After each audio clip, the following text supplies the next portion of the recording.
Buenos días, disculpen. Mucha información ahí en el gabinete de seguridad, por eso nos tardamos un poquito. Bueno, el día de hoy vamos a presentar varios temas. El primero con Iván Escalante en el quién es quién en los precios, la información de Profeco. Segundo, vamos a pasar un video muy rápido para informarles que ya inició, estuvimos ahí el sábado, la construcción del tren México-Pachuca. Les vamos a pasar un video muy rápido de lo que explicó ese sábado Andrés Layuz y el general Vallejo, para que todos estén informados de esta noticia tan importante para todo México. Seguimos recuperando el tren de pasajeros. Después está aquí Omar, el secretario de Seguridad y Protección Ciudadana, para reportarnos, para informarnos sobre esta detención tan importante relacionada con un grupo delincuencial y sobre el caso de Jalisco. Y Ernestina Godoy nos va a presentar lo que nos comprometimos, que son las reformas a 2 leyes para facilitar y ampliar las investigaciones relacionadas con casos de desaparición forzada por particulares,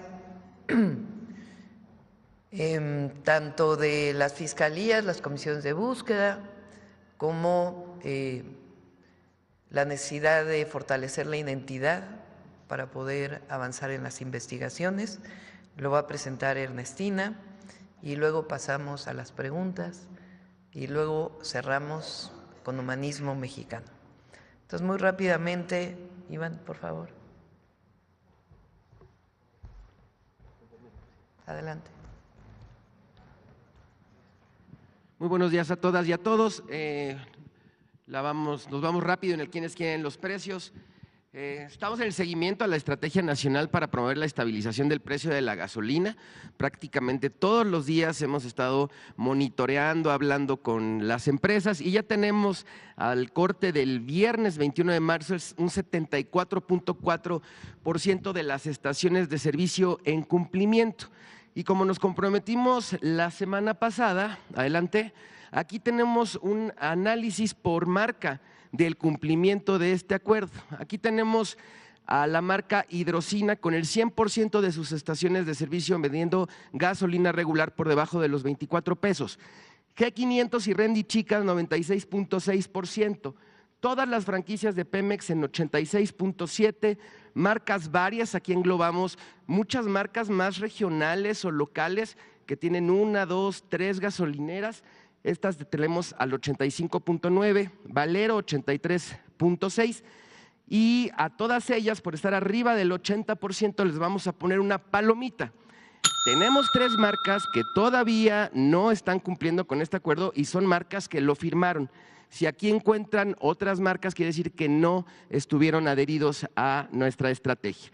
Pero tenemos a Corpogas con el 71.7%, Petroseven con el 37.7% y Oxogas con el 31%. Con estas 2 hablamos durante el fin de semana. Ellos se comprometen a que durante la semana que inicia van a continuar con sus ajustes para ir incrementando las estaciones de servicio para vender gasolina regular por debajo de los 24 pesos. Pero por lo pronto les vamos a poner un tache. Continuamos. Vamos a seguir y vamos a incrementar nuestro monitoreo y en próximas semanas vamos a regresar a la estrategia que nos funcionó de colocar lonas de la campaña No cargues aquí, se vuelan la barda con los precios en las gasolineras o en las estaciones en donde identifiquemos que la gasolina está más cara de lo que tendría que estar. Adelante. Con nuestro seguimiento a los artículos de primera necesidad, tenemos la canasta básica más barata en 708 pesos con 50 centavos, Chedraui Campeche, palomita. Y la más cara, Walmart Cola de Ballena en La Paz, Baja California Sur, 1,013 con 20 centavos, tache. Recordar que es una canasta básica de 24 productos y tendremos que no superar los 910 pesos. Adelante. 3 ciudades, Naucalpan, Estado de México, la más barata, Soriana Hiper Echegaray, 823,90 palomita, y la más cara, Walmart Echegaray, 915,50 tache. Monterrey, Soriana Hiper Lincoln, 856 pesos palomita. Fresco, La Comer Cumbres, 967,91 tache. En Cancún, Quintana Roo, Soriana Hiper Cancún, 806,70 palomita, y Soriana Cancún Glorieta, 935,90 tache. Adelante. Seguimos con el monitoreo de tortillas de tortillería. Hemos encontrado 18 pesos aquí en Ciudad de México, en Puebla, en Tlaxcala. Recordarles a todas las personas consumidoras que pueden consultar los precios de las 602 tortillerías en la página de internet. Esta la tenemos como muestra. A estas tortillerías les vamos a poner una palomita. Y encontramos en nuestro monitoreo kilos de tortilla hasta en 32 pesos en esta tortillería en Hermosillo y en estas dos en Monterrey y Tijuana en 30 pesos, pongámosle un tache. Adelante. Estamos en Cuaresma, monitoreando el kilo de mojarra fresca, está en promedio en 90 pesos, pero destacar, como lo hicimos la semana anterior, en pescaderías, en mercados, en centrales de abasto, lo podemos encontrar mucho más económico que en estos tiendas de autoservicio, que normalmente miran lo que incrementa el precio solamente por estar en las tiendas de autoservicio. Vamos a ponerle a estas pescaderías y mercados locales una palomita, y en el caso de Chedraui, Soriana y su mesa, por vender tan caro, les vamos a poner un tache. Les tenemos una buena noticia a las personas que consumen pescados y mariscos, que compran en estos grandes centros de distribución repartidos por todo lo ancho y largo del país. Contamos con un programa, Básculas Profeco, kilos de a kilo. Estamos en 38 mercados y centrales de abasto. Pueden consultar en las redes sociales el calendario. Tenemos unas básculas que están calibradas, entonces si ustedes van a uno de estos centros, compran sus productos, sus pescados, sus mariscos, pueden ir a la báscula de Profeco a pesarlo y corroborar si está bien pesado. En caso de que no esté bien pesado, tenemos compañeros de la Procuraduría que los acompañan a los establecimientos en donde adquirieron sus productos para poder hacer una conciliación y que les den los productos bien pesados. Adelante. Finalizamos con los consejos Profeco de la semana. 1, cada día son más las estaciones que se suman a la Estrategia Nacional para promover la estabilización del precio de la gasolina. Ubícalas y carga ahí. 2, consulta nuestro monitoreo de productos de primera necesidad y localiza el supermercado más barato. Puedes ahorrar hasta 304 pesos. 3, el kilo de mojarra cuesta en promedio 94 pesos, pero en pescaderías y centrales de abasto puedes encontrarlos de 58. Y 4, si al comprar mariscos o pescado tienes dudas si es o no la cantidad que pagaste, acércate a las básculas que estarán en algunos mercados y centrales de abasto, consulta las ubicaciones en nuestras redes sociales. Aquí nuestra página de internet y los números del consumidor. Muy buenos días, muchas gracias, presidenta. Bueno, vamos con Omar. Ah, no, perdón, el video del Tren México-Pachuca. Hicimos un equipo interdisciplinario entre la Secretaría de Infraestructura, Comunicaciones y Transportes, la Defensa, la de SEDATU, Semarnat, Bienestar, Conagua, INA, INPI, gobiernos estatales, municipales, y esto es lo que nos ha permitido llegar al día de hoy, en donde ya estamos iniciando obras en el Tren México-Pachuca. La velocidad máxima de operación del tren, que irá desde Buenavista en la Ciudad de México, pasando por el Aeropuerto Internacional Felipe Ángeles y hasta Pachuca, es de 120 kilómetros por hora. El tiempo de recorrido será desde la Ciudad de México de 1 hora y 15 minutos y desde el AIFA 38 minutos hasta Pachuca. Esto implica un ahorro en tiempo de entre 25 y 30% del tiempo que se hace normalmente. La conectividad que tendrá este servicio no solo está pensada en el tren mismo, sino en el transporte público disponible en distintos lugares. Por ejemplo, el tren suburbano Buenavista-Cuautitlán, la terminal Buenavista, que tiene estación de metro, 2 de Metrobús, Ecobici, y por supuesto el Tuzobús en Pachuca. La población beneficiada es 1.2 millones de habitantes y la demanda estimada es es de 83,112 personas en el recorrido Buenavista-Pachuca. Tenemos la misión ordenada por la Presidenta de la República de acabar este proyecto en 1 año y medio. También construimos 12 puentes sobre cauces federales de agua, 56 obras de drenaje transversal, 14 pasos superiores o puentes para vehículos, 7 edificaciones de estaciones y paraderos, y el tren será siempre eléctrico, ecológico, no contaminante y silencioso. Hemos trabajado en los estudios ambientales de la mano de la Semarnat, de Conagua, y el 22 de enero de este año ingresamos el manifiesto de impacto ambiental para el resto de la vía. Por lo pronto, hicimos un vivero en Mineral de la Reforma donde hemos ya reubicado más de 1,460 plantas. Llevamos un 83% y también hemos rescatado y reubicado 225 elementos de fauna que los hemos transportado hacia nuevos hábitats. Podemos empezar cuando la presidenta disponga. Somos un país único en el mundo, pero sobre todo por las y los mexicanos que son grandes trabajadores, que somos los que vamos a estar desarrollando este tren de pasajeros México-Pachuca. Pero tenemos otro orgullo, un gran orgullo, y es la Secretaría de la Defensa Nacional. Siempre está la Secretaría de la Defensa Nacional, el Ejército, para ayudar a todas y a todos los mexicanos. Y tenemos también un gran orgullo en la defensa, que son los ingenieros militares, que son quienes van a desarrollar esta obra del Tren México-Pachuca y el Tren México-Querétaro, y nos van a seguir ayudando en todos los tramos, además de que ellos van a operar el tren con la empresa de la Secretaría de la Defensa que ya opera el Tren Maya, que ya tiene los hoteles del Tren Maya y que también va a operar este tramo México-Pachuca. Así que las mexicanas y los mexicanos tenemos el orgullo de tener a la Defensa Nacional. Muchas gracias, general. Muchas gracias, general Vallejo.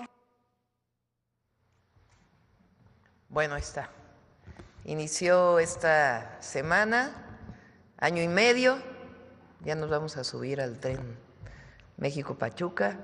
Este año esperamos junio o julio inaugurar el que llega al AIFA, que ya vamos a platicar de ese tren. Este va a tener un libramiento para poder librar el AIFA si es que uno va directo a Pachuca o si quiere pasar por el AIFA y seguir hasta Pachuca. Y el 1 de abril inicia México-Querétaro, ya la construcción. El México-Pachuca, Ciudad de México-Pachuca, va a tener 40,000 trabajadores de manera directa y por lo menos el triple de manera indirecta. Así que muy importante esta puesta en marcha. Bueno, ahora sí, Omar. Con su permiso, Presidenta. Muy buenos días. En representación del Gabinete de Seguridad y por instrucciones de la Presidenta Claudia Sheinbaum, informo lo siguiente. En el marco de la Estrategia Nacional de Seguridad, que contempla el fortalecimiento de las acciones de coordinación, inteligencia e investigación, el pasado 20 de marzo fue detenido en la Ciudad de México José Gregorio N., alias El Lastra o Comandante Lastra, líder de la célula delictiva responsable del reclutamiento de personas para Cártel Jalisco Nueva Generación. La detención la llevó a cabo personal del Ejército Mexicano, de la Guardia Nacional y personal de investigación de la Secretaría de Seguridad. Lo anterior fue resultado de trabajos de investigación de gabinete y campo, en seguimiento a las actividades delictivas que realizaban integrantes de esta organización criminal para mantener su presencia en varios puntos de la región. Mediante las investigaciones, se pudo identificar su estructura criminal y principales líderes operativos, entre ellos José Gregorio alias Lastra, quien es uno de los principales colaboradores de Gonzalo N., alias El Sapo, uno de los líderes regionales en Jalisco, Nayarit y Zacatecas para la organización criminal. De acuerdo con la información obtenida, esta persona, identificada como Comandante Lastra, era responsable del reclutamiento para el Cártel Jalisco Nueva Generación y tenía a su cargo el centro de adiestramiento ubicado en el Rancho Izaguirre, en el municipio de Teuchitlán, Jalisco. Se le vincula con el reclutamiento de personas para la organización delictiva durante el periodo de mayo del 2024 a inicios de marzo del 2025. Se tiene conocimiento que José Gregorio N. contaba con un grupo de colaboradores dedicado al proceso de reclutamiento, el cual tenía las siguientes características. Utilizaba principalmente redes sociales para ofrecer oportunidades laborales falsas mediante engaños, además de usar grupos cerrados donde se mencionaban las actividades delictivas. Algunas de estas publicaciones referían ofertas de trabajo para la organización criminal y ofrecían un puesto como guardias de seguridad con un pago de 4,000 a 12,000 pesos semanales. Los interesados eran citados en distintas centrales de autobuses, desde donde eran trasladados al centro de adiestramiento en el Rancho Izaguirre. Ya en el rancho, el adoctrinamiento consistía en el manejo de armas de fuego y acondicionamiento físico. Los reclutas, al llegar al lugar, dejaban sus pertenencias y eran uniformados con ropa y botas tácticas.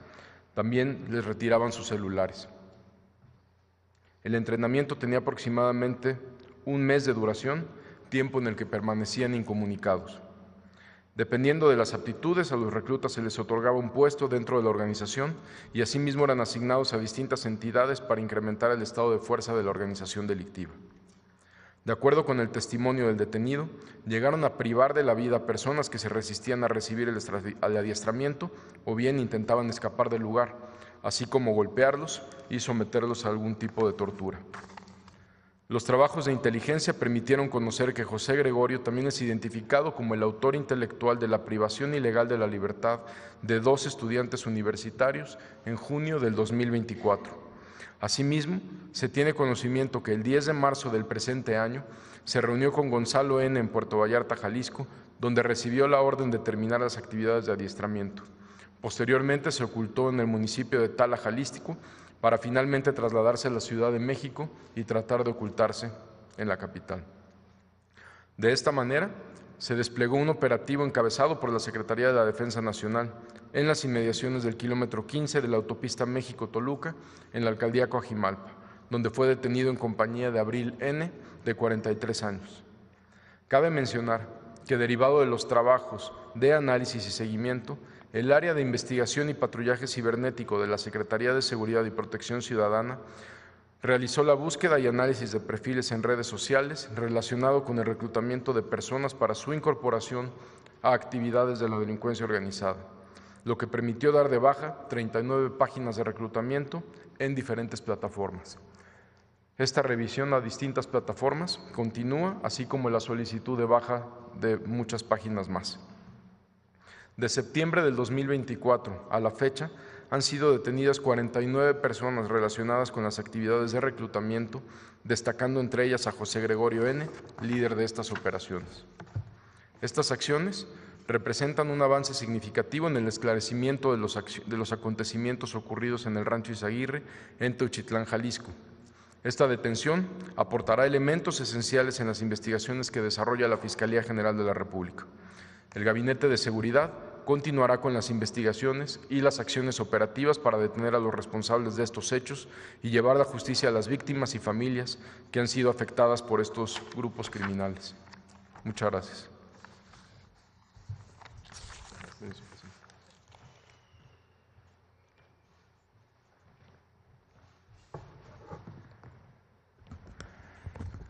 Con su permiso, Presidenta, muy buenos días a todos. ¿Me ayudan con la presentación?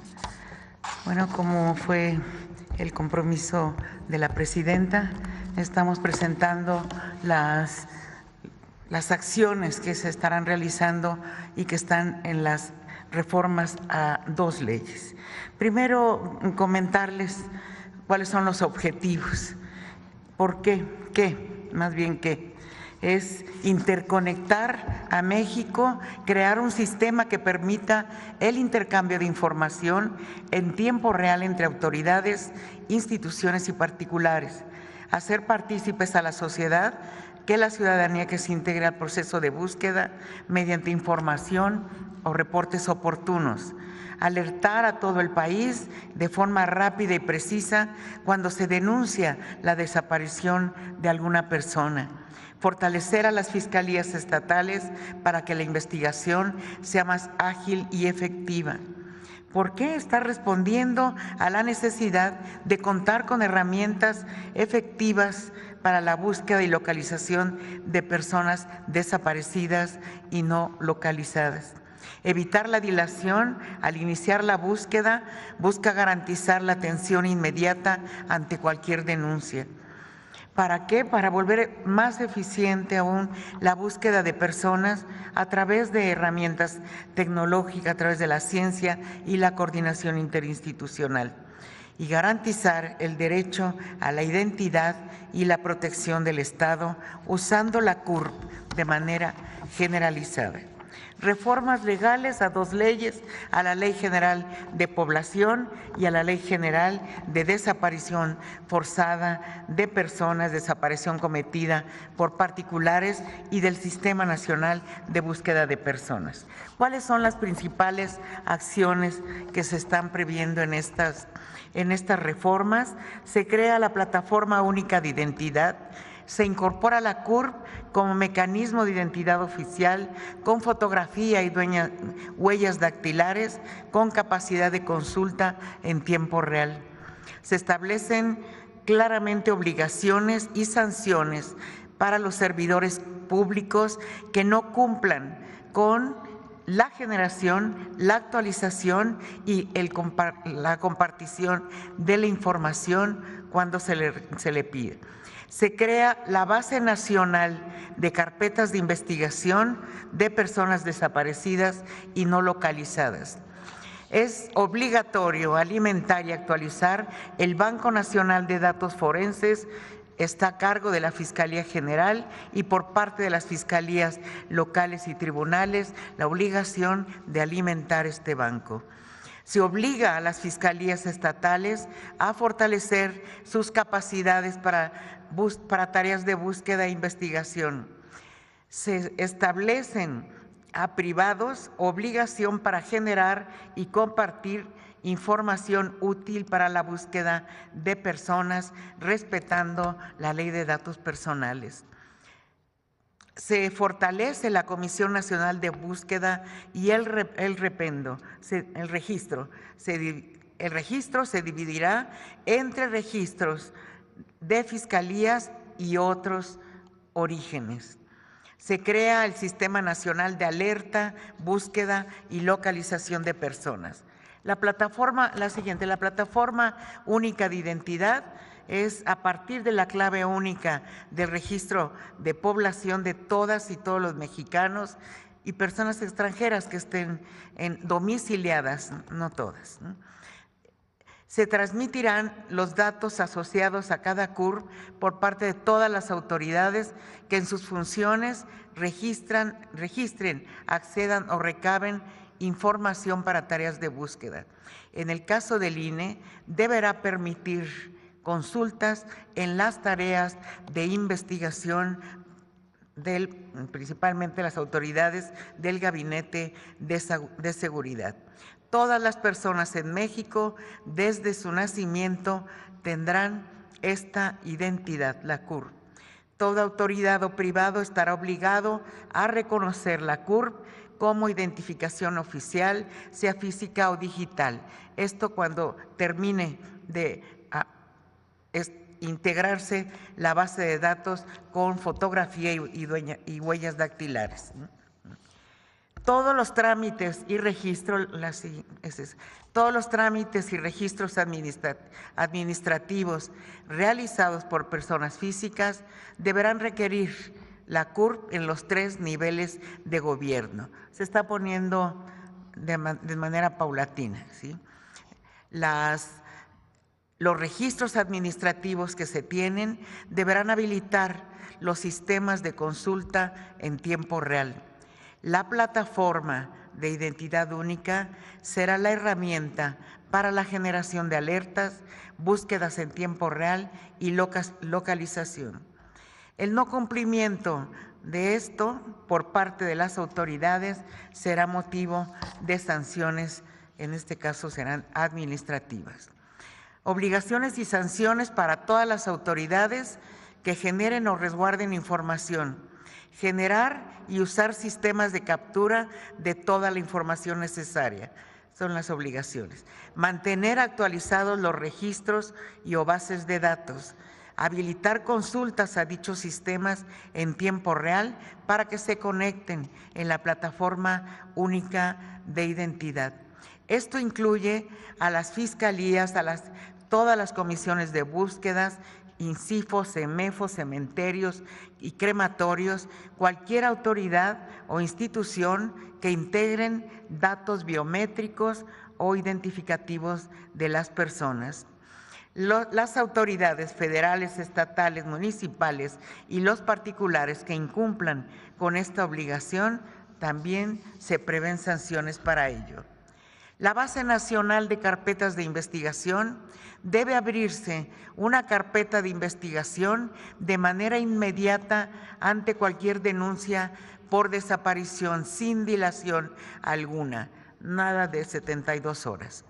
Toda la información pertinente para la búsqueda de personas asociada a una carpeta deberá registrarse y permitir su consulta en la Base Nacional de Investigación por desaparición o no localización de personas. Esta deberá generar alertas en tiempo real para todas las fiscalías y autoridades vinculadas a la búsqueda.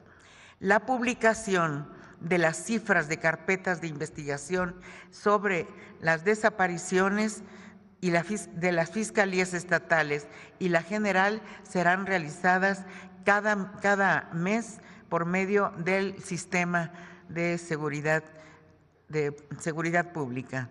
La Base Nacional de Carpetas estará integrada en los 180 días máximo una vez entrada en vigor esta reforma. El Banco Nacional de Datos Forenses que ha venido desarrollando la Fiscalía General, se están incorporando obligaciones para que las fiscalías estatales proporcionen información y vincular sus bases en tiempo real, deben conectarse obligatoriamente a el banco debe conectarse también a la plataforma única de identidad. Este banco tiene la integración de varios registros. Leo algunos: el registro antemortem y postmortem, la alerta AMBER y otros registros. Un fortalecimiento, una obligación para las fiscalías estatales que deberán contar por lo menos con unidades especializadas de investigación, unidades de análisis de contexto, áreas de búsqueda inmediata y de larga data, áreas especializadas en delitos cibernéticos y unidades de atención a víctimas. Se establecen los perfiles mínimos y obligatorios para el personal que debe estar en estas fiscalías especializadas. Registros en manos de particulares, entre otros, se incluyen los siguientes servicios: los servicios financieros, de transporte, salud, telecomunicaciones, paquetería, etcétera. Todos aquellos que tengan información que pueda servir, información útil que pueda servir para la búsqueda. El fortalecimiento de las capacidades de las comisiones nacional y estatales de búsqueda. Se crea un sistema nacional de alerta, búsqueda y localización de personas que se hará notificar mediante una ficha de búsqueda y autoridades privadas sobre la desaparición. Identificar coincidencias entre todos los sistemas de información asociados, incluyendo a los asociados en la CURP. Es lo más relevante, lo más general que estamos planteando en estas reformas a 2 leyes, Presidenta. Muchas gracias.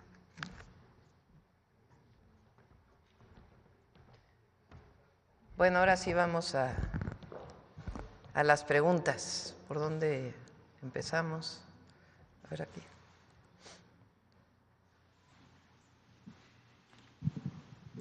Buenos días, Presidenta. Manuel Pedrero, de los Reporteros MX. Antes de iniciar mi planteamiento, porque quiero compartirle un poco de lo que vimos en el Rancho Izaguirre, me gustaría externar en este foro mi solidaridad a las madres buscadoras. No hay actividad más respetable y honorable en este país en estos momentos como esa. Dicho lo anterior, hay que hablar, Presidenta, de la manipulación mediática. Porque así como lo que no se nombra no existe, lo que se nombra se debe de sustentar. Y a mí me parece interesante que los medios de comunicación de este país plantearan la idea de que el ingreso de reporteros a la zona efectivamente constituyera de alguna forma alguna alteración o modificación a la escena. Pero favorablemente omitieron que antes de llegar el grupo de reporteros al rancho, hubieron 2 medios de comunicación que tuvieron un trato privilegiado y que pudieron tener acceso anticipado: Televisa y Latinos. Esto con la venia de la Fiscalía del Estado de Jalisco. Eventualmente, después de que estos 2 medios desalojaron, los medios de comunicación restantes pudieron entrar, tanto tradicionales, corporativos y digitales. Es una información que merece saber el pueblo de México. Segundo, lograron entrar 3 grupos distintos: elementos de la Fiscalía, periodistas y madres buscadoras. Es falso que las madres no pudieran haber ingresado. De hecho, fueron de las primeras que ingresaron y las imágenes que se vieron en redes sociales en Resistencia pertenecían a otro grupo que de igual manera llegó de manera tarde. Tercero, ¿qué había justamente en el rancho Izaguirre? En Reporteros MX documentamos varios impactos de bala, algunos enfrente de la valla metálica y otros que nos resultaron más interesantes al fondo de una construcción, en donde en una pared se nota cómo hay impactos de bala resanados con cemento recién fresco. En esta pared, Presidenta, se encontraba una especie de líquido amarillo escurrido, seco. Si uno compara este líquido, varios puntitos amarillos que escurrían, se parecen bastante al resultado de lo que lanzan estos proyectiles de paintball o de gotcha. Es decir, esa pared se utilizaba, entre otras cosas, para disparar.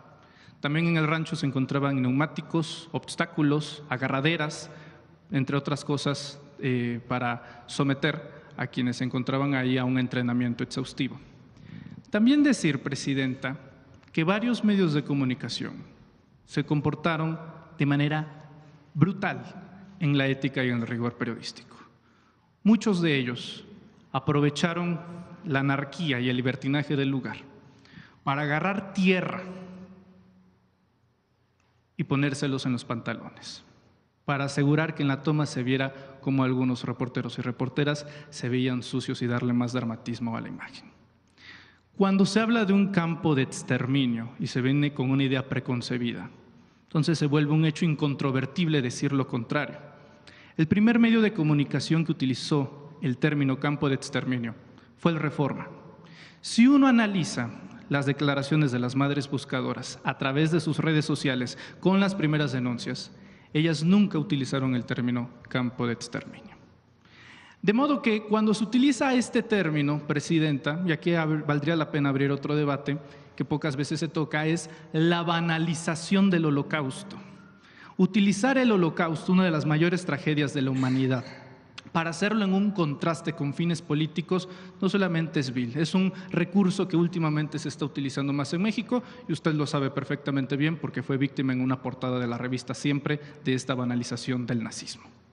De tal modo que si uno viene con esa idea preconcebida del campo de exterminio, para empezar, como politólogo puedo decirle que para que existan condiciones para que algo sea llamado un campo de exterminio, número 1, debe de estar auspiciado por el Estado, por el gobierno.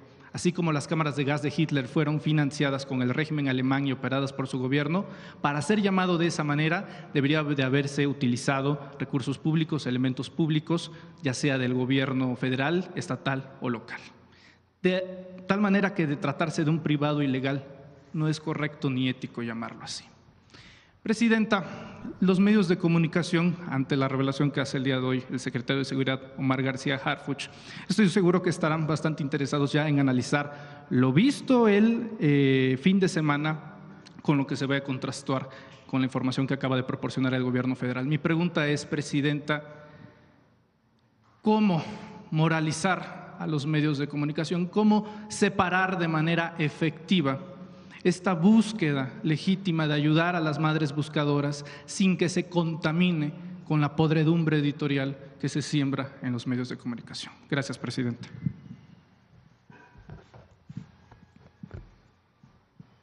La verdad.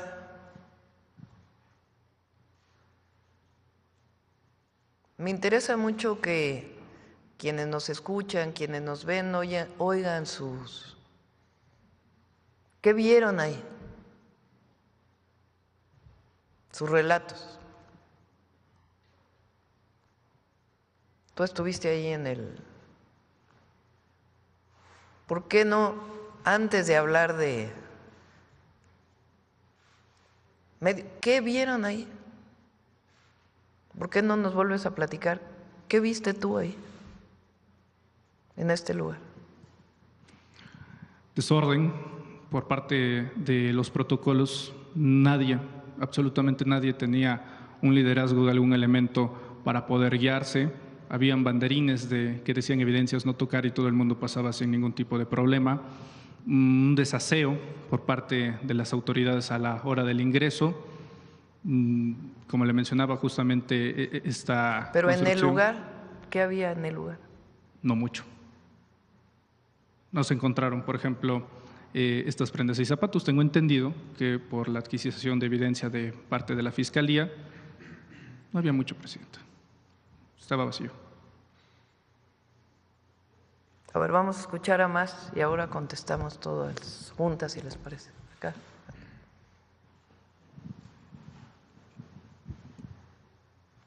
Buenos días, presidenta. Hans Salazar, de Noticiero en Redes. Sí, tuve la oportunidad también de estar ahí en el traslado que, pues, próximo al lugar, está como 1 kilómetro de terracería para acceder a este lugar. Está en lo que es en la periferia de la Estanzuela, que pertenece al municipio de Teuchitlán. El tema es sí aclarar que la Fiscalía Estatal de Jalisco fue la que organizó toda la logística, que ya se ha dicho o que ya se ha sabido, ¿no?, que fue rebasado el tema, la cantidad de medios, de madres y padres buscadores, buscadoras de sus hijos, de sus hijas, de sus seres queridos, esposos, etcétera. Prácticamente, por lo que yo observé, se dejó entrar a todos. Desde el zaguán, que es el que tiene el rótulo que dice Rancho o Izaguirre Rancho, es un zaguán de lámina que pues ya está de negro, pero ya está deteriorado, tiene marcas de bala, este zaguán. Cuando uno entra ya al lugar, pues a la derecha empieza la construcción, la primera construcción, que es pues todos este tipo de construcciones no le veo mucha, una conexión con la otra, son espacios aislados. Esto ya estaba delimitado porque desde un principio había ya, cuando entramos, cintas amarillas. Esto entiendo de la propia Fiscalía Estatal, que ha tenido bajo resguardo el lugar. Este es el único que tiene doble nivel, entrando a la derecha.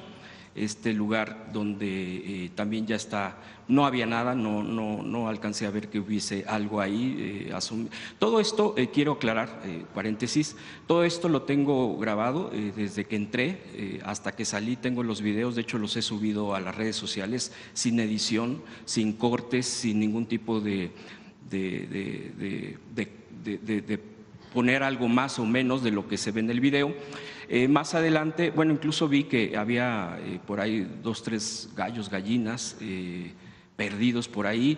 Eso es lo único que vi de animales en ese lugar. Al fondo, pues es avanzando del lado derecho, hay un espacio que se ve como tipo bodega, está techado, es el lugar techado más amplio.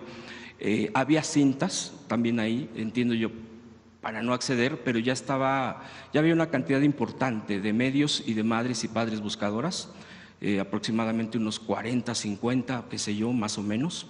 En ese espacio pues hay una mitad de cubierta con adoquín y otra con pedacería de cemento y de bastante tierra. En este lugar, incluso uno de los de ahí, paramédicos de Protección Civil del Estado, entiendo yo que, porque el personal que dominaba ahí era del Estado de Jalisco, nos pidió incluso que nos retiráramos de una parte de un muro porque se podía venir abajo y que eso era obviamente muy peligroso. Las estructuras que hay ahí son las estructuras tubulares, Son estructuras que se ve que es para hacer ejercicios, son tubos que están conectados con el techo. No sé si se supone que exactamente es el que soporta este tipo de estructuras. También ahí lo que encontré fueron para hacer pesas, cosas rudimentarias hechas de cemento, con tubo y de cemento. Había varios de estos aditamentos ahí en este lugar. Bueno, pues ya habían puesto, entiendo yo, que las madres padres buscadoras un pequeño altar de su ser querido, de sus seres queridos. Había marcas de bala, bueno, o aparentemente marcas de bala, que todo indica en ese lugar, se veían perforadas de esa manera. Había un padre que también me llamó la atención, que estaba rascando el lugar con pedazos de tierra con sus manos, donde encontró, por ejemplo, una mochila, encontró unos calcetines, hasta ahí. Él pedía que, como las madres y padres, que por favor se hiciera el trabajo, que estos meses se había abandonado el lugar, haciendo los reclamos propios y diciendo que por favor que esto se debe de corregir, porque se debió de haber dado prioridad a la búsqueda desde hace meses que se tuvo ese lugar bajo resguardo. Esto será, pues en general, incluso lo que se ha dicho. La mayoría pues de las madres y padres esperaban, por lo que ellos exigían mucho, era encontrar las evidencias que ya hace días se habían mostrado en videos por parte de las madres buscadoras que habían entrado primero, que habían sacado o que habían incluso clasificado, subido videos, fotos de los objetos que había ahí entre zapatos, tenis, etcétera. La expectativa de la gente misma, eso mismo nos lo decían, era: yo quería encontrar eso para saber si ese zapato, si ese tenis, si esa prenda era de mi ser querido. Eso es lo que también hizo enojar muchísimo a quienes estaban ahí, no los pedían, no los decían. Les parecía algo que les era muy importante, por supuesto, para saber si había un rastro de sus seres queridos. Pedían que incluso ahí mismo se levantara el lugar. Ya en una esquina hay herramientas de búsqueda. Desconozco de quién, nadie nos dijo de quién eran, si eran de los madres padres que ya habían ingresado desde el principio o de la propia fiscalía. Seguimos en ese lugar, más observaciones de tipo de entrenamiento. Había también de estos objetos, hasta había cosas muy personales como un desodorante, papel de baño, todo eso que estaba en el piso y que el padre estaba sacando. Cuando salí a la derecha, a mi derecha, caminando, había una estructura similar a la de una bodega, pero sin techar, vacía por completo. Hay tinacos, tipo, no sé si tengan agua, si ya no tengan, ahí están puestos como abandonados de tiempo atrás, no solamente de meses, sino no tienen ni techo, no tiene mayor estructura más que eso. Avanzando del lado izquierdo, en esa misma dirección, están los 3 baños. Hay 3 o 4 baños. Yo vi 3 baños y junto hay un lavadero que entiendo, bueno, pues es precisamente para ese tipo de actividad propia, de este tipo de servicio. Al fondo ya se puede caminar uno y empieza la terracería. La terracería, bueno, igual ahí ya hay cintas, ahí sí no se rebasaron por lo menos no que yo haya visto que hayan rebasado alguien que haya rebasado esa cinta, en donde ya se cubría en muchos de estos áreas con banderines, donde en estos banderines alcancé a leer que decía evidencia, no tocar, es evidencia. Hay diferentes tipos de banderines. Yo vi verde, amarillo y rojo. Es una clasificación completa. Hay hoyos hechos, no sé por quién, pero si por las madres o por la fiscalía. Hay diferentes tamaños de hoyos en todo ese tramo caminando, tanto del lado derecho como del lado izquierdo.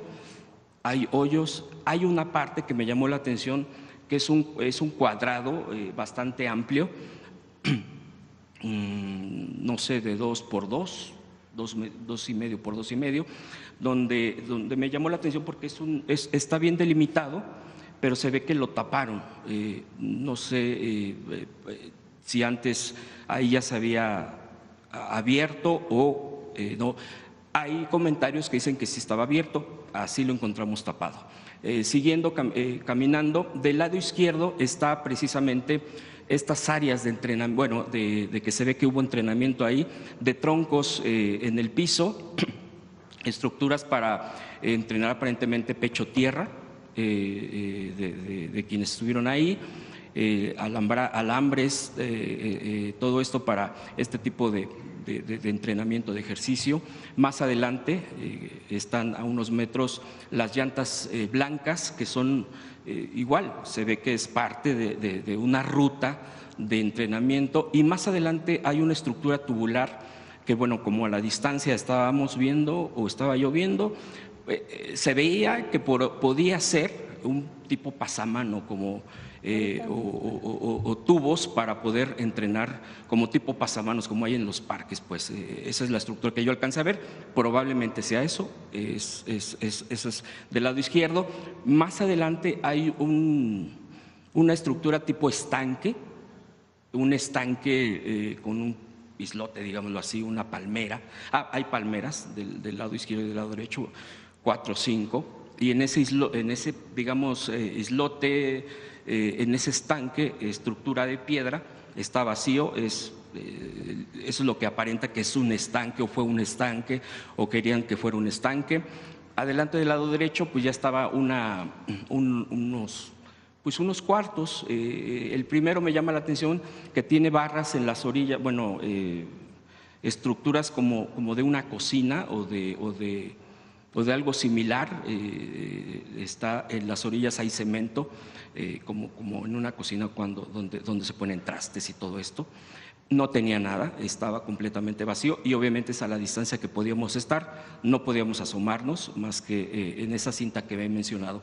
Adelante había dos o tres cuartos más, igual todo esto con cinta, solamente se podía mirar a lo lejos, no se veían mayores objetos, quizá alguno tirado, alguna cubeta o algo así. Siguiendo el camino, porque es un terreno rectangular, al fondo, pues sigue habiendo banderitas del lado derecho, del lado izquierdo, del lado derecho y del lado izquierdo, bastantes determinadas, digamos regadas, ¿no? En este tipo de posiciones de no tocar, no pisar ahí. Pero pues esto mismo que estoy comentando de la cinta te dirigía casi hasta el fondo, no tocando pared, pero sí hasta el fondo. Y del lado derecho, en la esquina, hay una estructura delimitada con media barda.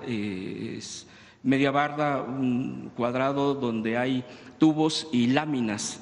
También es lo que alcancé a ver. Algunos decían que era como tipo chiqueros o algo así, como para tener animales ahí. Eso es todo lo que se veía. Ya de regreso, bueno, pues vuelvo a repetir, las banderitas era lo que más llamaba la atención, la delimitación, algunos hoyos. Había algunos hoyos más grandes, donde a su lado estaban los montículos de tierra. No se ve obviamente si fueron, eso ya sería más detallado, en qué momento se abrieron. No se veía en el montículo, por lo menos a la distancia que uno ve, algo ahí. Yo llegué a escuchar el comentario de una conductora o una reportera de televisión que dijo, y ahí es donde supuestamente había la cremación, pero ya fue sacado de ahí. Y bueno, me llamó la atención porque yo volví a ver si había algún rastro de este tipo de cosas que se estaba señalando, y no, de hecho yo no vi nada. Realmente era la tierra, repito, un hoyo más grande, el montículo al lado y ya. Avanzando, pues igual del lado derecho, nuevamente uno se encuentra en los baños, está un área más grande donde está el piso de cemento, y al otro extremo, ya para concluir, hay otro espacio que se ve que también era cocina. Ahí sí hay un refrigerador. Yo vi un refrigerador, vi tinas, cubeta y una estructura propia como para una cocina. A un costado exactamente de este lugar que menciono hay parrillas igual artesanal, se ve que pues con cemento pusieron la parrilla, la pegaron a la nivel piso, a la pared, donde así como si se calentara agua, se calentara algo grande, así las ollas, eso es lo que se ve ahí, parrillas, otra independiente, hay humo porque pues, se ve que ahí calentaban algo, se ve tizne, hay troncos al lado, no muchos, pero sí hay un tinaco igual, ahí con una llave para servicio. En general eso es lo que vi. Y pues ya esa es la descripción del lugar que yo encontré. No sé si me permite agregar algo más, Presidenta, respecto a esto. Al subir los videos, porque prácticamente los he subido todos, tanto en YouTube como en Twitter, y que he descrito esto, hay algo que ha irritado demasiado a quienes, lógicamente, en la red social, particularmente en X, les ha irritado que hayamos ido, pues en este caso medios independientes, porque han atacado en lo particular, donde nos han puesto en un tema como si nosotros estuviéramos atacando a las madres y padres buscadoras, buscadores. Por lo menos en mi caso no es al contrario, es mi reconocimiento y solidaridad hacia ellos, hacia ellas. Lo que sí vi ahí es que sí había medios que trataban de exprimir hasta la última palabra de las madres y los padres en ese dolor que tienen, pues es el respeto a ese dolor, a escucharlos. Prácticamente los videos que yo hice, Presidenta, fueron así como si fueran los ojos de alguien, pues cuando vea el video como si estuviera ahí, y describía muy poco, más bien lo dejaba a que la gente viera. Y sin embargo, cuando esos videos los he subido, y particularmente uno, ha habido una variación obviamente en la visualización, pero el que más tiene visualización, o uno de los que más tiene visualización, bueno, en ese video hay una forma de que pueden cuentas, pero ahí no está claro qué tipo de cuentas, porque hay granjas, hay todo esto que ya sabemos en las redes sociales, donde me cuestionaron el video, donde, bueno, lo que les molesta en lo particular en esto, le puse, yo no vi y no encontré ningún indicio de crematorios, y le pongo, esto es lo que yo vi, y aquí está el video. Entonces ahora ya viene en este video una anotación donde dice, los lectores añadieron contexto, o sea, de la propia red, los lectores añadieron contexto que consideraron que tal vez otras personas quieran saber. Y esta es precisamente parte, yo así lo describo, una campaña negra. Dice, el creador, o sea, un servidor, está emitiendo información tendenciosa y falsa, crea desinformación. Cuando él asistió al lugar, el gobierno ya había eliminado las evidencias. Los verdaderos periodistas constataron el momento exacto cuando fueron encontrados los restos humanos calcinados. Esta es una leyenda que me ha impuesto, porque esa es, no es que yo quiera que esté o no, esa es una imposición de X, de la plataforma X antes Twitter, y es una de las cosas que más me llama la atención. Esa es ahí. Otra de las cosas, porque les ha irritado demasiado que hayamos hecho este ejercicio, es, por ejemplo, el señor Mario Di Constanzo.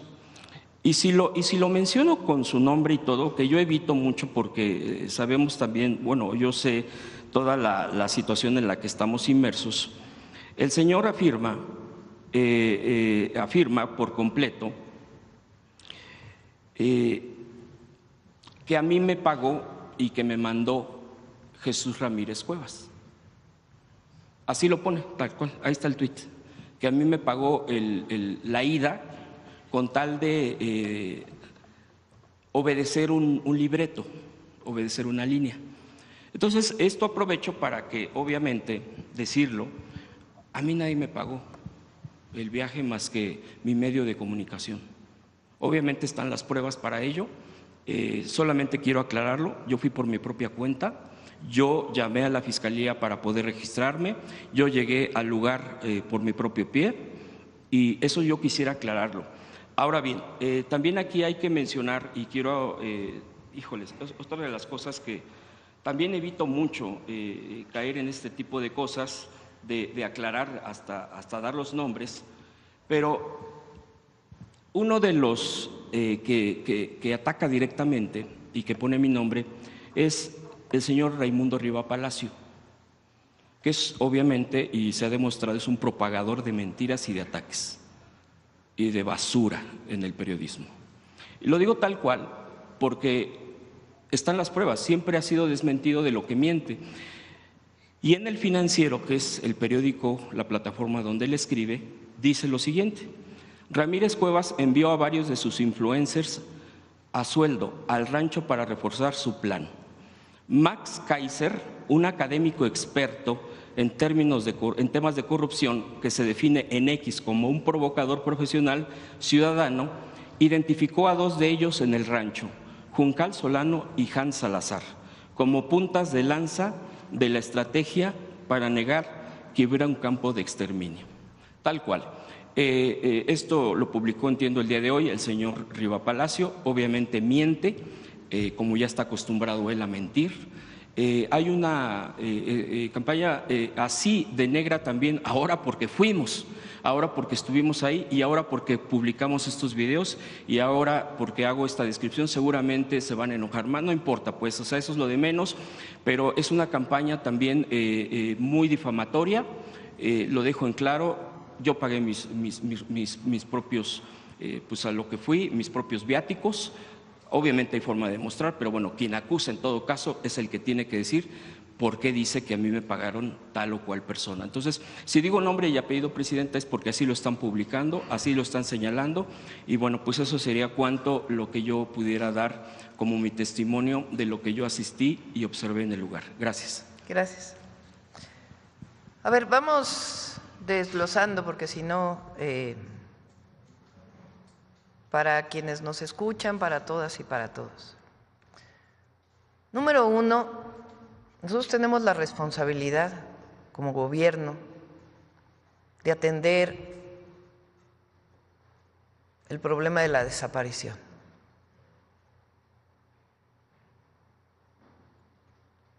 Y la estamos atendiendo y la vamos a seguir atendiendo.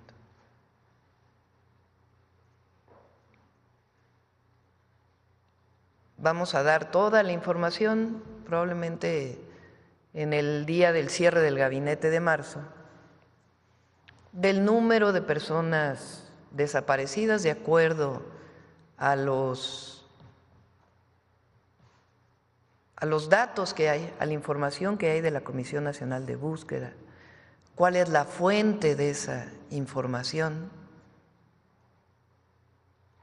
en dónde, en qué lugares hay personas desaparecidas. Eso lo tenemos que hacer y lo vamos a hacer y lo estamos haciendo. Y la Secretaría de Gobernación, la Comisión de Búsqueda, atender a los colectivos, a las familiares de personas desaparecidas. Ese es un tema que no puede trasladarse con otros. Número 1. Número 2, la verdad del Rancho Izaguirre. La verdad. No la verdad construida por alguien, sino la verdad. Hasta ahora quien sigue teniendo ese predio en custodia es la Fiscalía del Estado de Jalisco. De septiembre, que son las primeras detenciones, a la fecha, la investigación ha estado a cargo de la Fiscalía del Estado de Jalisco. Nosotros hemos pedido a la Fiscalía General de la República que atraiga el caso.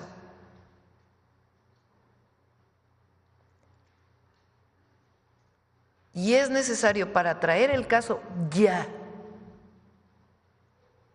porque el fiscal adecuadamente, el fiscal general, el doctor Alejandro Gertz Manero, ha dicho, tenemos que recibir toda la información de la Fiscalía Estatal para poder conocer cuál es la investigación que hay.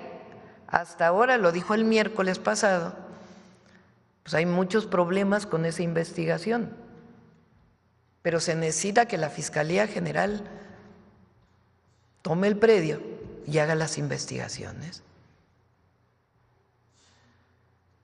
Más allá de cómo se ha vulnerado el lugar, pues tiene que iniciar un proceso de investigación en el predio. Si hay ahí restos humanos o no, no lo tiene que decir la Fiscalía.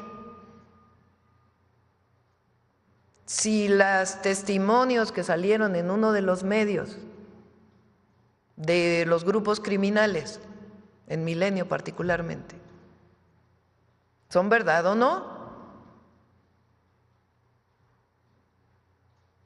Pero la Fiscalía General tiene ya, así como se lo haya entregado a la Fiscalía Estatal, que iniciar el proceso de investigación.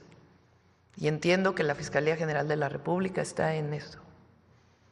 Que todos los mexicanos y mexicanas, madres, padres, familiares de personas desaparecidas, el gobierno de la República, todos tenemos que tener la certeza de ese lugar y tiene que salir la verdad, porque no solo es un asunto de quien usa todo esto para fabricar verdades, sino que el pueblo de México tiene que saber la verdad de qué hay en ese rancho hasta ahora, aun cuando haya habido. Y se le tiene que entregar todas las evidencias a la Fiscalía General de la República por parte de la Fiscalía Estatal para que haga sus investigaciones. ¿Qué sabemos hasta ahora? La Secretaría de Seguridad y Protección Ciudadana, lo que informó el día de hoy el secretario. Omar, a ver si puedes repetir lo que informaste hoy, que eso es lo que sabemos hasta ahora por la detención de una persona involucrada con este grupo delictivo. Pues lo que sabemos hasta ahora, Omar. Sí, sobre esta detención, repito lo que mencionamos hace unos minutos, el Gabinete de Seguridad tenía en seguimiento a esta persona desde el año pasado, lo teníamos ya identificado con distintos, como líder de la célula de reclutamiento. En algún momento en enero de este año se hizo una operación también con la Secretaría de la Defensa Nacional, donde se pusieron a disposición 37 personas que también habían sido reclutados. Se han identificado alrededor de 120 personas, muchas ya con nombre y apellido, algunas detenidas, otras personas que sabemos que siguen formando parte de la organización criminal. Pero la detención de esta persona, la participación de esta persona como líder en el reclutamiento para esta organización delictiva está confirmada. Y es una investigación sustentada, no es una investigación de un mes, repito, tiene desde el año pasado y tenemos absolutamente confirmada la participación de este sujeto y la participación de otros colaboradores, así como de la organización criminal en este caso. ¿Y sobre el predio que saben ustedes? Sobre el predio, sobre el rancho Izaguirre, también tenemos confirmado que era un centro de adiestramiento. Al momento, repito, no tenemos ningún indicio, y sé que la Fiscalía General de la República continúa con la investigación, pero nosotros como Secretaría de Seguridad y las áreas de investigación e inteligencia del Gabinete de Seguridad, no hay un indicio que haya sido un campo de exterminio, como lo mencionaron, sino un centro de adiestramiento. Como lo mencionaron aquí, hay una pista ahí para entrenamiento, hay una serie de cosas,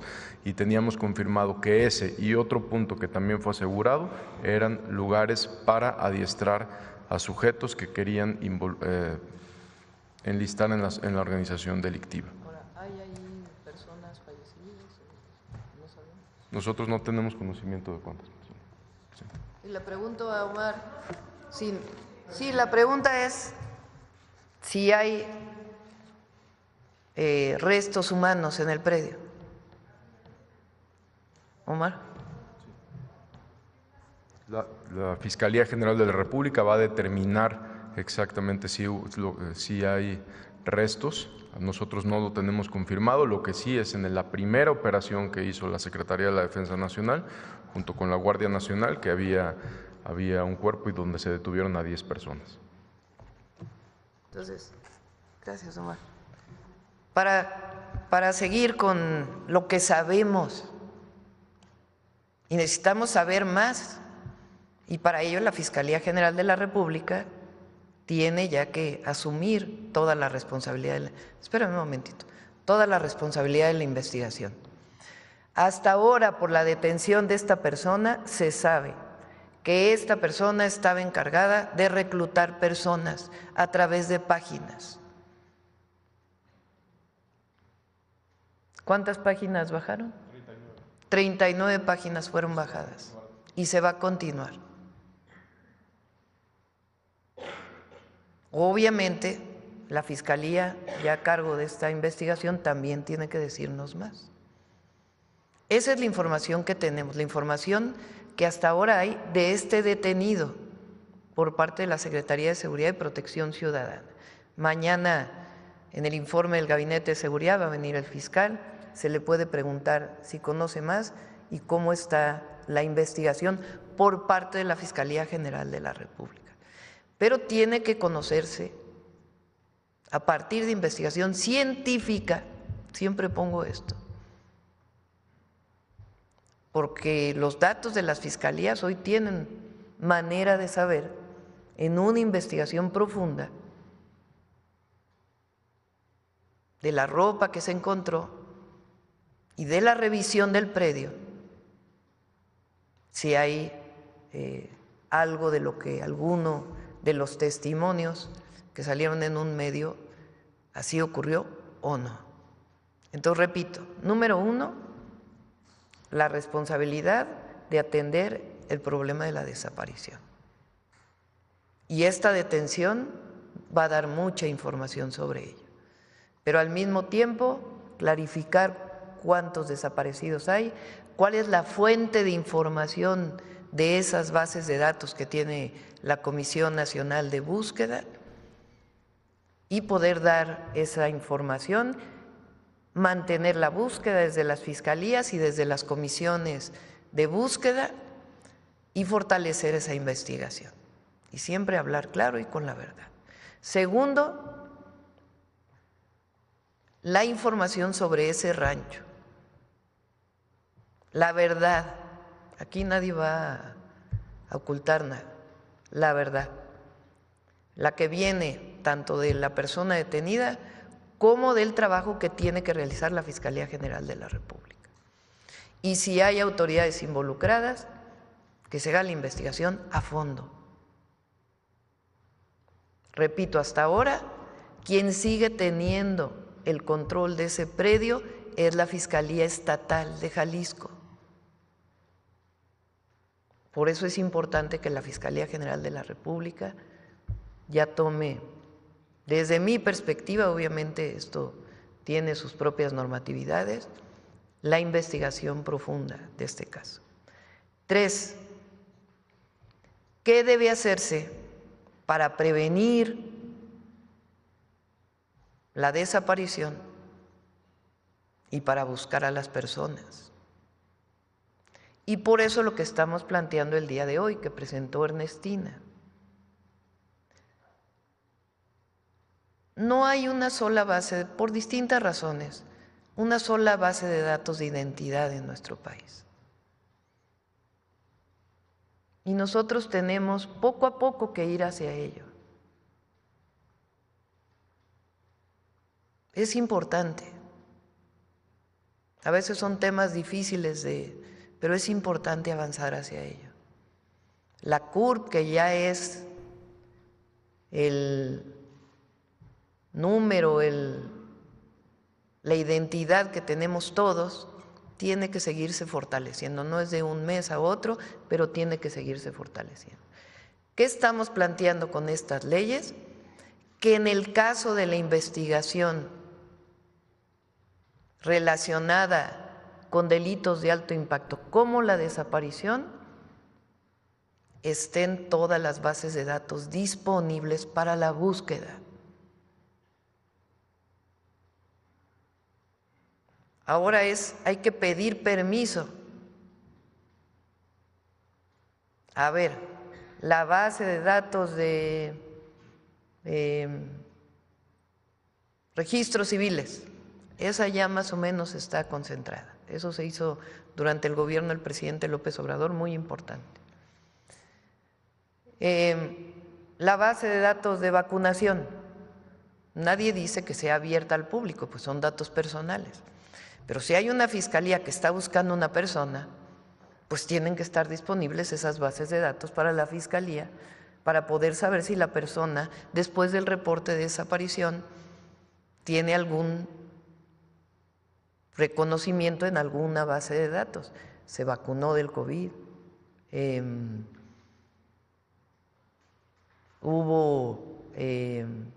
recibió un programa social, con cuidado de los datos personales, pero si se consulta para un caso de este tipo, es indispensable que esté disponible la información.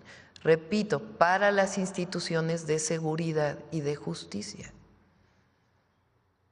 Porque no puede ser que una madre busque a un hijo desaparecido y que no tengamos una base de datos nacional donde poder saber si se encontró en un lugar, en otro, si tomó un vuelo de avión, si salió por migración. Todo eso tiene que estar disponible al instante, repito, para las instituciones de seguridad. Entonces, este cambio de leyes va en ese sentido.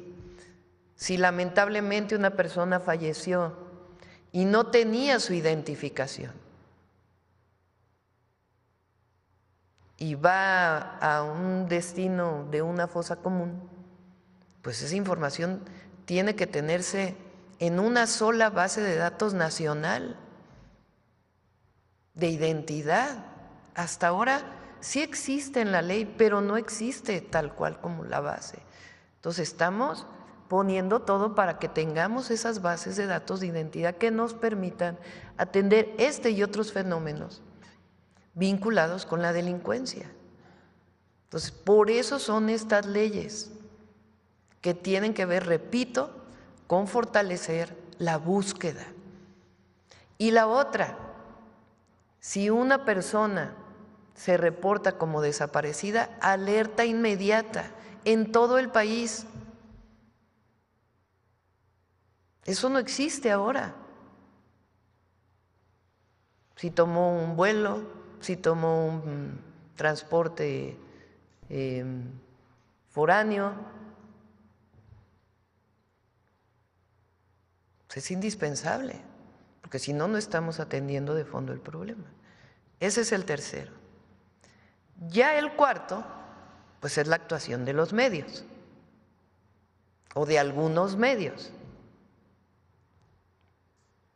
¿Cómo actuaron en este caso? Porque también es importante decirlo.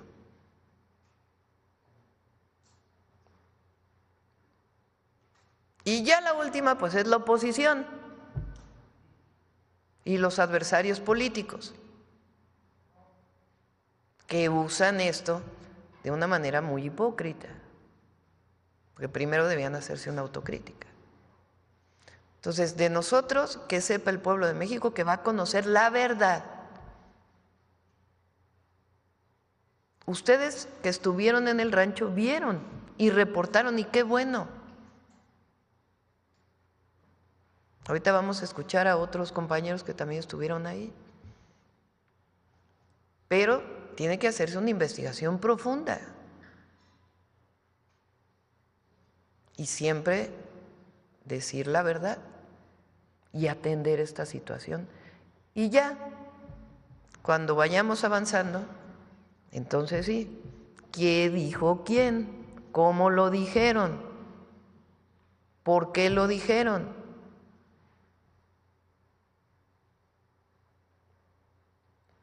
porque también es importante que se... Pausa y regresamos.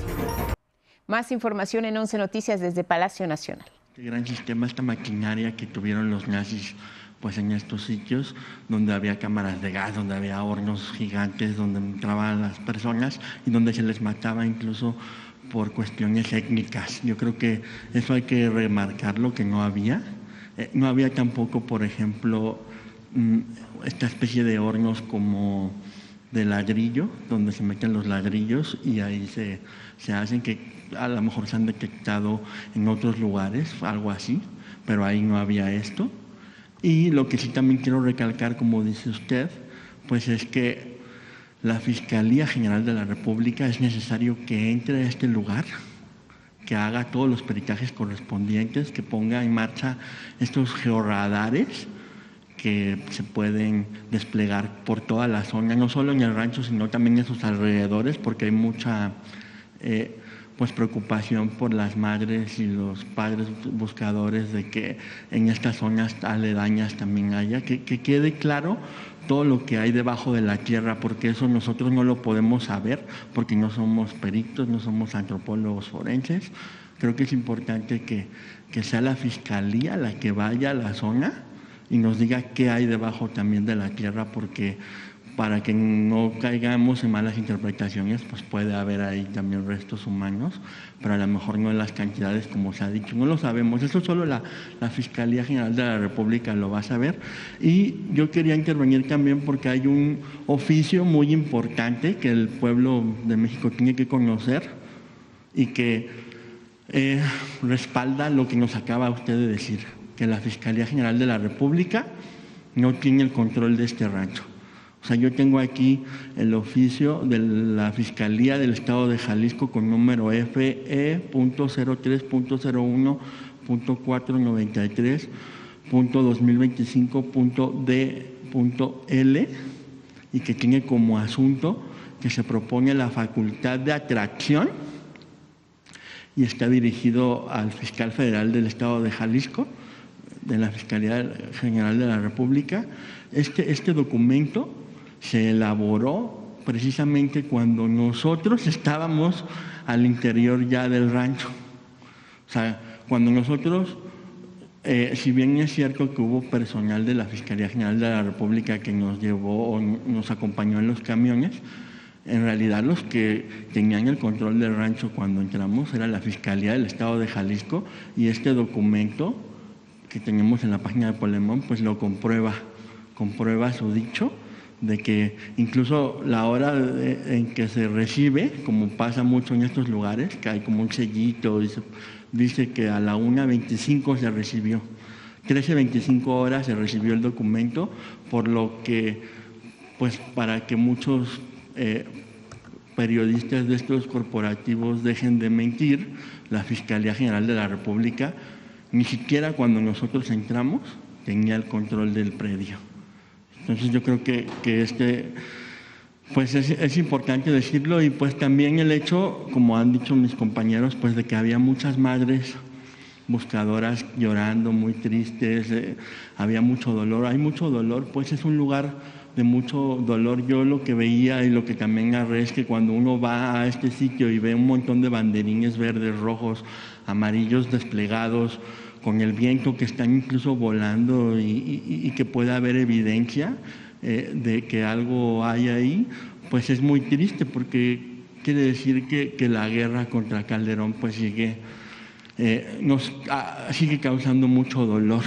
Y yo creo que lo que ha dicho hoy pues es importante para poner un hasta aquí, poner un alto, y que también las madres buscadoras sepan que no están solas, porque también pues hay mucha carroñería y muchos medios quisieran que hubiese este enfrentamiento, porque ni siquiera las madres buscadoras en sus relatos, yo entrevisté a una, entrevisté también a un padre, y ni siquiera ellos tienen un enfrentamiento con su gobierno ni con usted.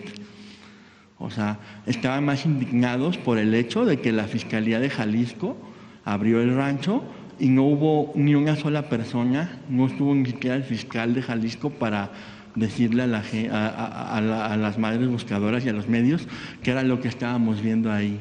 hasta parece que hay un dolo y algo con ese afán o en ese sentido para que se malinforme. Pues yo creo que por eso es muy importante que la Fiscalía General de la República entre y que nos diga qué hay abajo de la tierra, porque eso se tiene que saber, pero que la gente también sepa que no había estas grandes estructuras ni estos hornos como en Auschwitz.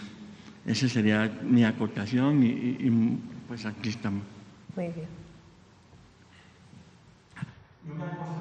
Vaya.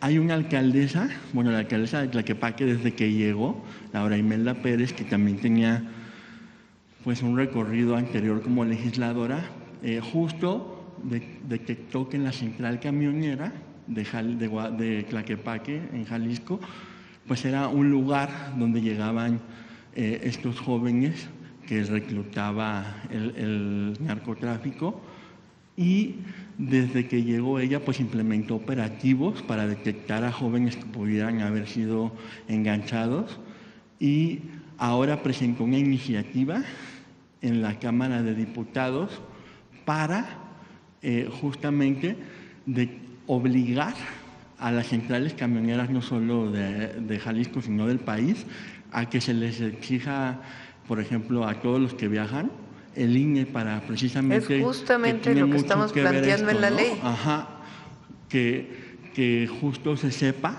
porque ella lo que ha hecho junto con el gobernador Pablo Lemos es desplegar como operativos en esta central, e incluso ya han detectado jóvenes que precisamente iban a ser víctimas de este sistema de reclutamiento. Entonces, justo era para preguntarle a usted y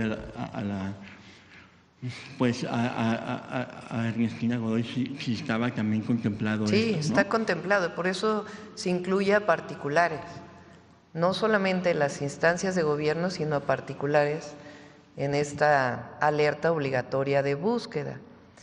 Y también por parte de la Guardia Nacional, del gabinete, se está fortaleciendo esta seguridad. Digamos, en esto que relatas, en efecto, es lo que se sabe hasta ahora y con lo que se ve en el predio, la información que hay de la persona detenida y la información que nos vaya a dar la Fiscalía General de la República. Y que esta situación, que no sabemos qué tanto se sigue dando, pero que vamos a afrontarla para la protección de todos los jóvenes y de todas las familias, de si hay un joven que de alguna manera cae en una cuenta pensando en que es un trabajo y resulta que no, pues por eso hay ya un área de la Policía Cibernética de Investigación que está bajando permanentemente todas estas páginas para evitar que esto pueda seguir ocurriendo. Adelante. Gracias. Presidenta, buen día. Ulises Soriano, del periódico La Razón. Yo también estuve presente en el rancho Izaguirre y pues lo que visualicé, además de que es un predio de alrededor de 1 hectárea y el 80% está cubierto de esta tierra, de esta maleza, pues identificar que estos muros que lo rodean pues no permiten el paso hacia el interior. Destacar que los galerones, estas casas, pues además de que hoy en día pues la viruela del tiempo ha invadido también el olor a encierro, a viejo, pues es parte de lo que se percibe en ese lugar. Avanzando y caminando, los padres fueron los que llevaron la voz cantante ante una autoridad como Fiscalía de Jalisco, que nos explicaran lo que ahí tenían indicios de lo que se llevaba a cabo, de lo que se había investigado.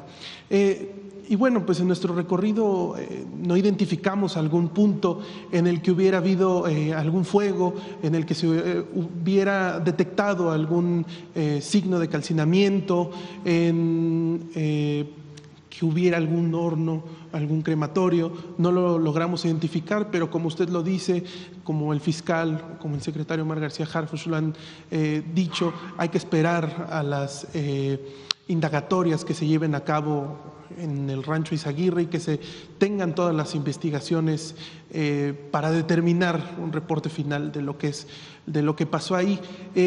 Dos preguntas, Presidenta. ¿Qué es lo que le diría o qué es lo que dirían ustedes como gobierno a las madres, padres buscadores que continúan esta labor todos los días, que no se cansan y que continúan en este lugar como no solo de oscuridad y ciertamente de sufrimiento, sino también de una esperanza para encontrar algún indicio de sus familiares? ¿Qué le dirían? Y mi otra pregunta es si se va a llevar a cabo alguna investigación dentro de las policías locales, algún fortalecimiento a estos programas que llevan al interior para conocer cómo son las personas que trabajan ahí, o qué seguiría en esta investigación al interior de las policías locales. Muchas gracias, Presidenta. Sí, en efecto, hasta ahora lo que bien dice Omar, de la investigación que se tiene, se sabe que era un campo de adiestramiento, y ustedes lo vieron ahí. Si ahí hubo personas que perdieron la vida, eso lo tiene que decir la Fiscalía General de la República.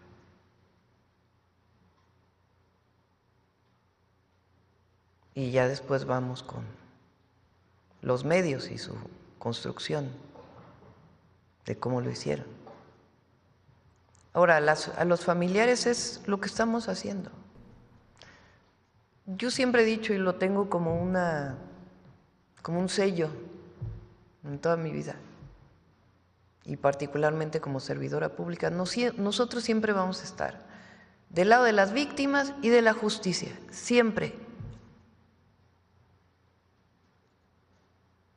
Siempre. Y también vamos a decir la verdad, siempre.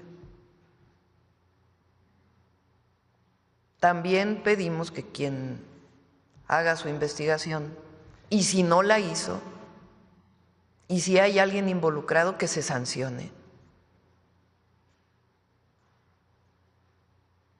Y también pedimos que los medios digan la verdad y que no se construyan historias sin tener toda la información.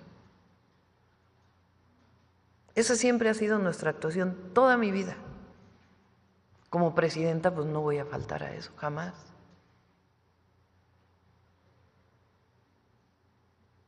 Entonces, esa es lo que vamos a seguir haciendo, siempre.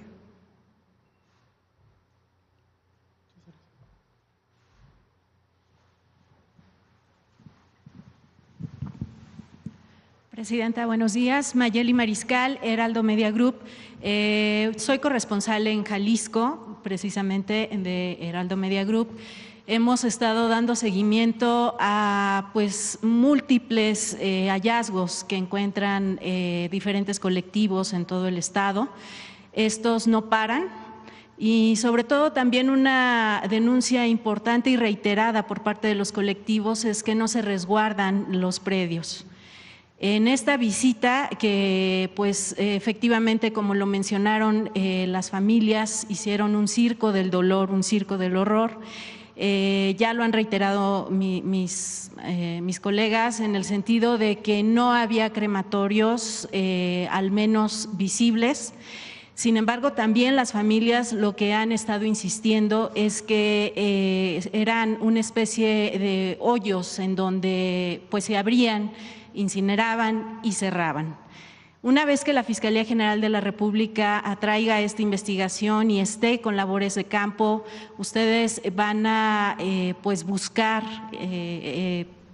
debajo de la tierra si es que hubiera restos, y por otro lado también preguntarle si la comunicación, sobre todo con los colectivos que están recibiendo información anónima, no dejan de recibir información de este lugar en el sentido de que en las inmediaciones, en el exterior también de este rancho Izaguirre, pudiera haber algunos indicios pues de más personas desaparecidas. Esa por un lado, y por otro lado, en este mismo mes de marzo se vencen las medidas precautorias de 10 detenidos en septiembre del 2024, que bueno, ocurrieron precisamente en este rancho Izaguirre.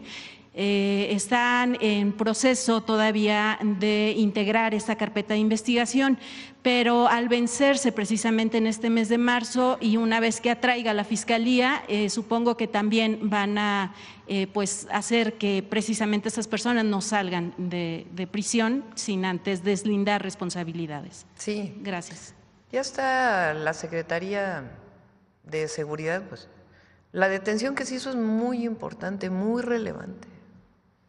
Y es parte de una investigación que ya se estaba haciendo, como otras que se van a presentar el día de mañana, muy importantes, incluso con otros estados de la República. No sobre temas de desaparición, pero sí sobre temas relevantes de violencia generada por grupos delictivos.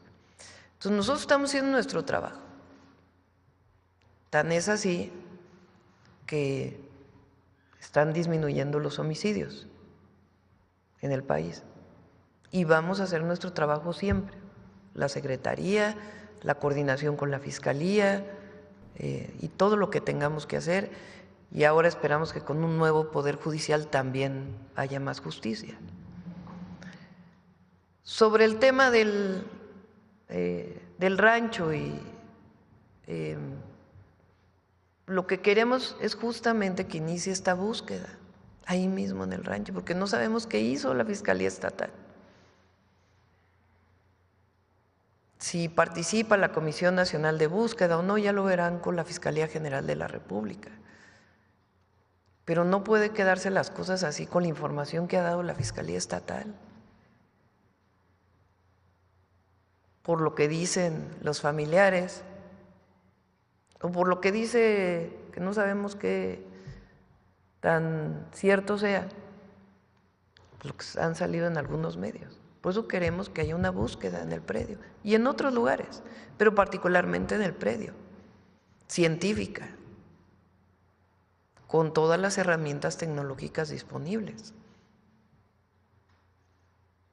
para dar certeza a los familiares, para que se haga justicia y también pues al pueblo de México, porque este es un tema que sí es de los familiares en primer lugar, pero también que tiene que clarificarse y tiene que conocerse toda la verdad. Y todo lo que estamos haciendo para prevenir y atender la búsqueda. Y repito, y ya lo de los medios también, pero no podemos, aunque esté vinculado, necesitamos separar los casos. Lo dije desde el primer día que estuve aquí. Una cosa es el tema de desaparición, otra cosa es lo que pasó en el rancho y otra cosa es la actuación de los medios y otra, la de los adversarios, que es vergonzosa. Pero vamos poniendo cada cosa en su lugar. Bueno, yo creo que vamos a cerrar con esto el día de hoy. Mañana es el Gabinete de Seguridad. Se van a presentar pues los datos preliminares de marzo, obviamente, preliminares. Se va a dar información de, como siempre, de detenciones por parte de Secretaría de Seguridad, de el gabinete en general, y viene también el fiscal. Y ahí también pues ustedes podrán preguntarle sobre este y otros casos la opinión del fiscal, que como bien he dicho, o como he dicho, hay coordinación, pero hay autonomía, porque así está establecido en la Constitución. Entonces no le decimos al fiscal que tiene un… Sí pedimos que se atraiga el caso y que se haga ya, que se tome el predio y que se haga la investigación profunda. Pero este es un tema también de la Fiscalía General de la República y de la información que le tiene que dar al pueblo de México y cómo se lleva esta investigación. Bueno, muchas gracias a todas y a todos. Buen día.